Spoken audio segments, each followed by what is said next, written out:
already covered 3 lectures of power and exponents in which we did the basics. Now lecture 3 onwards we were doing laws of exponents. Already we did 2 laws.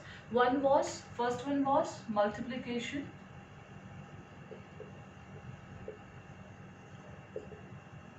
Second law was power of a power.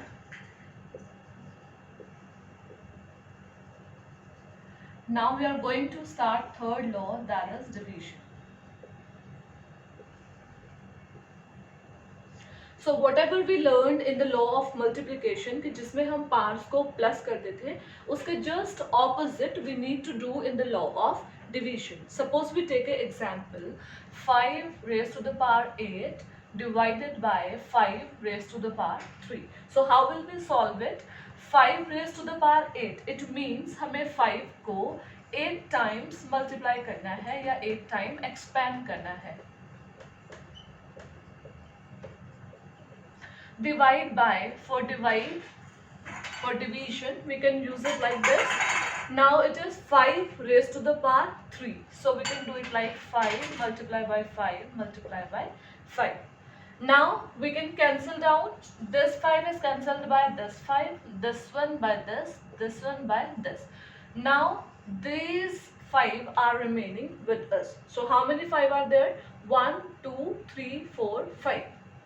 So base is 5 और जितने times 5 यहाँ पे multiply है उतनी ही इसकी पार हो जाएगी, that is 5 raise to the power 5. So instead of doing this whole, अगर हम एक्सपोनेंट का लॉ लगाते हैं तो वो लॉ क्या कहता है कि अगर बेसिस सेम है तो जो इनकी पावर होगी वो माइनस हो जाएगी. जैसे मल्टीप्लिकेशन के लॉ में दोनों की पावर ऐड होती थी, इसी तरीके से डिवीजन के टाइम पे दोनों की पावर माइनस हो जाएगी. और we can do it directly as 5. अब इसकी पावर है 8 और इसकी पावर है 3, so we can do it like 8 minus 3, this becomes 5 raised to the power 5. 8 minus 3 is 5. Okay, so answer is 5 raised to the power 5. So this is the law of division. Let us take one more example. Let us take one more example. 30 raised to the power 20. So 30 raised to the power 20 minus 30 raised to the power 16. So is it possible for us कि हम 30 को 20 time expand करें, कि 30 को पहले 20 times, sorry this is division, 30 को पहले 20 बार multiply करें फिर 30 को 16 टाइम मल्टीप्लाई करें. So is it possible? No. So what we will be do कि हमें इसमें लॉ ऑफ एक्सपोनेंट लगाना है डिवीजन का, कि जिसमें दोनों के बेस सेम है लेकिन इसमें पार्ट्स को हम माइनस करेंगे. So what will it become कि 30 बेस मैंने एज इट इज लिया, ठीक है, और इनकी पार्ट्स क्या है 20 और उसमें से माइनस किया मैंने दूसरे की पावर को, that is minus 16. So 30 raise to the power 20 minus 16 is how much? 4. So this is the answer, 30 raised to the power 4. Let's take one more example. Suppose it is 139 upon 17 and the power is 250.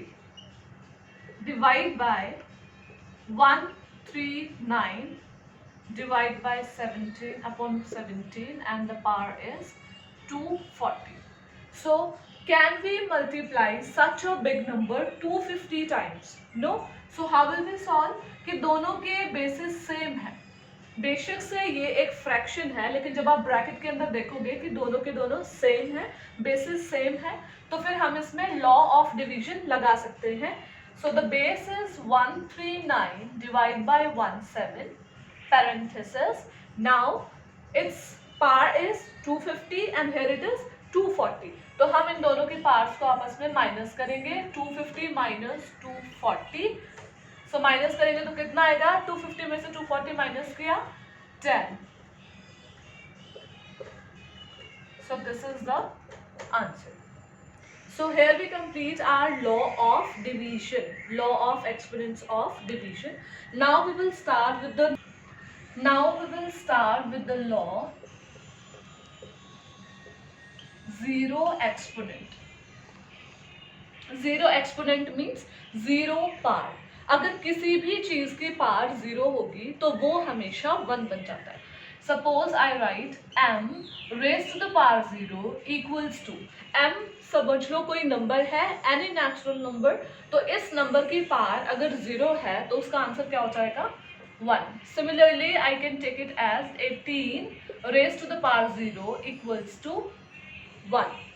p raised to the power 0 multiply by q raised to the power 0 equals to, क्या answer आएगा, p की power 0 का मतलब है 1, then it's multiplication. Q raised to the power 0, it means again 1. 1 multiplied by 1 equals 1. This is the answer. Now P raised to the power 0 plus Q raised to the power 0 plus M raised to the power 0 equals to P raised to the power 0, it means 1. किसी की भी power 0 है तो वो 1 हो जाएगा. उसके बाद प्लस साइन है, so I'll write plus here. Then q raised to the power 0, it means ये भी 1 के equal होगा, so I'll again write 1 here. Then it is plus sign again, so I'll mark a plus here. Then m raised to the power 0, तो ये भी 1 के equal है. So how much it is? 1 plus 1 plus 1, it means 3. तो आपको symbols का भी साथ साथ देखना है. यहाँ मल्टीप्लिकेशन था तो 1 को कितनी बार भी मल्टीप्लाई करो वो 1 ही रहेगा, और यहाँ पे प्लस का सिंबल है, इट मीन्स अगर हम 1 को प्लस प्लस करते जाएंगे तो हर बार एक 1 बढ़ रहा है. So the answer comes it as 3. Now we will see a question. See this question. -5/7 raised to the power 0 multiply this divide by this plus this. So सबसे पहले जिन टर्म्स में 0 है, कि जिसकी पावर 0 है, तो वो तो स्ट्रेटली हमारा 1 ही हो जाएगा. So I can write it as 1 here and 1 here. Now I'll keep the sign as it is. Multiply here. अब देखो इन दोनों टर्म चलो मल्टीप्लाई. अब देखो -1/8 ही यहाँ है और -1/8 यहाँ है, दोनों ब्रैकेट में सेम बेसिस है, सेम फ्रैक्शंस हैं. तो मैं क्या करूंगी कि दोनों का बेस सेम है तो इसमें मैं लॉ अप्लाई कर सकती हूँ एक्सपोनेंट का. और कौन सा लॉ अप्लाई होगा, क्योंकि डिवीजन है तो डिवीजन का मतलब है कि बेसिस एज इट इज रहेंगे और उन दोनों की पार्ट माइनस हो जाएगी. तो मैंने क्या लिया, बेस -1/8 एज इट इज रहा, और इसमें क्या आ जाएगा 7 - 5. इसकी पार्ट थी 7. डिवीजन की बजाय जब हम लॉ लगाएंगे तो मैंने लगाया माइनस और ये 5. ठीक है. सो 1 multiply this plus, now it is again -1/2 raised to the power 0. किसी भी नंबर की पावर अगर 0 है, बेशक वो कोई प्लस टर्म है या कोई माइनस टर्म है, whatever is there, जिस भी चीज की पावर 0 होगी वो हमेशा 1 बन जाएगा. तो अब मेरे पास आंसर आ गया है ये. नाउ अब आप देखो 1 मल्टीप्लाई बाय, तो बोर्ड मास के रूल के अकॉर्डिंग जो हम पहले क्लासेस में पढ़ चुके हैं, बोर्ड मास के रूल्स के अकॉर्डिंग क्या है, पहले मुझे m4 मल्टीप्लाई करना है और उसके बाद में एडिशन करना है. तो यहाँ पे मेरे पास मल्टीप्लाई का सिंबल है और यहाँ पे प्लस का सिंबल है, तो इट मीन्स पहले मुझे इन दोनों टर्म्स को सॉल्व करना है. सो एनीथिंग मल्टीप्लाई बाय 1 तो वो सेम ही रहेगा. जैसे 1 को मैंने 10 से मल्टीप्लाई किया, सपोज 1 को मैंने 10 से मल्टीप्लाई किया तो वो 10 ही रहेगा. अगर मैंने 1 को 5 से मल्टीप्लाई किया तो वो 5 ही रहेगा. तो 1 को हम किसी से भी मल्टीप्लाई करते हैं तो वो टर्म सेम ही रहेगी. तो 1 को मैंने इस टर्म से मल्टीप्लाई किया तो वो सेम रहेगी, दैट इज -1/8. 7 - 5 कितना होता है 2, प्लस यहाँ पे जो 1 था वो लिया मैंने.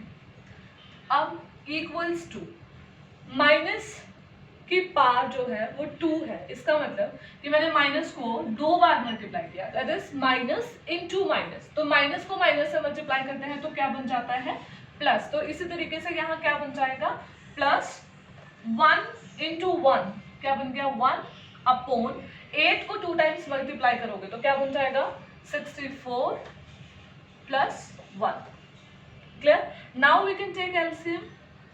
64 it's 1 plus 64 equal to 65/64. So this is the answer.